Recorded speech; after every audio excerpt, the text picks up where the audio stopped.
জামায়াতে ইসলামের সাবেক আমির প্রয়াত গোলাম আজমের ছেলে ও সেনাবাহিনীর অবসরপ্রাপ্ত ব্রিগেডিয়ার জেনারেল আবদুল্লাহিল আমান আজমি আয়নাঘরে ছিলেন না বলে দাবি করেছেন আইনজীবী আজিজুর রহমান। এবং আজ মঙ্গলবার আন্তর্জাতিক অপরাধ ট্রাইব্যুনাল একের সদস্য বিচারপতি মোহাম্মদ শফিউল আলম মাহমুদের নেতৃত্বে ২ সদস্যের বিচারিক প্যানেল শুনানির সময় তিনি এই দাবি করেন। গুম নির্যাতনের ঘটনায় মানবতা বিরোধী অপরাধের মামলায় গ্রেপ্তার ৩ সেনা কর্মকর্তার হয়ে আইনি লড়াই করছেন এই আইনজীবী। দুলু বলেন যে ২১ বাই ১৭ ফুটের কক্ষে ছিলেন ব্রিগেডিয়ার আজমি। ওই কক্ষে ২টি দরজা, ৫টি জানালা, একটি খাট ও একটি টেবিল ছিল।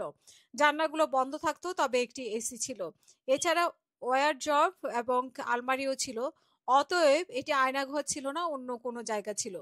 এই মামলায় গ্রেপ্তার ৩ কর্মকর্তা হলেন ডিজিএফআই সাবেক পরিচালক major general Sheikh Mohammad Sarwar Hossain, brigadier general Mohammad Mahbubur Rahman Siddiqui ও ব্রিগেডিয়ার জেনারেল আহমেদ তানভীর মাজহার সিদ্দিকী। তাদের পক্ষে শুনানি করেন দুলু। শুনানিতে তিনি ৪টি গ্রাউন্ড তুলে ধরেন। ৪টি গ্রাউন্ড হলো বেআইনি আটক, অপহরণ, নির্যাতন ও গুম করে রাখা। এসব বিবেচনা নেওয়ায় প্রার্থনা করেন এই আইনজীবী। একই সঙ্গে ৩ আসামির বিরুদ্ধে আনা অভিযোগগুলোর ক্ষেত্রে অব্যাহতি আবেদন করেন। পরে পলাতক ৫ আসামির পক্ষে শুনানি করে স্টেট ডিফেন্স আইনজীবী হাসান ইমাম।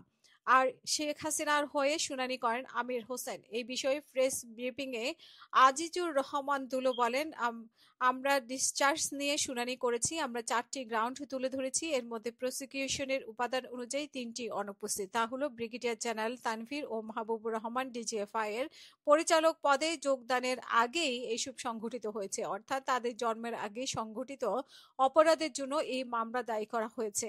কারণ ভুক্তভোগী আজমি ও মাইকেল চাকমা অপহরণ করে যখন গুম রাখা হয়, তখন এই দুজন সহ সারোয়ার হোসেন ডিজিএফআই কর্মরত ছিলেন না, অর্থাৎ তাদের পোস্টিং হয়নি।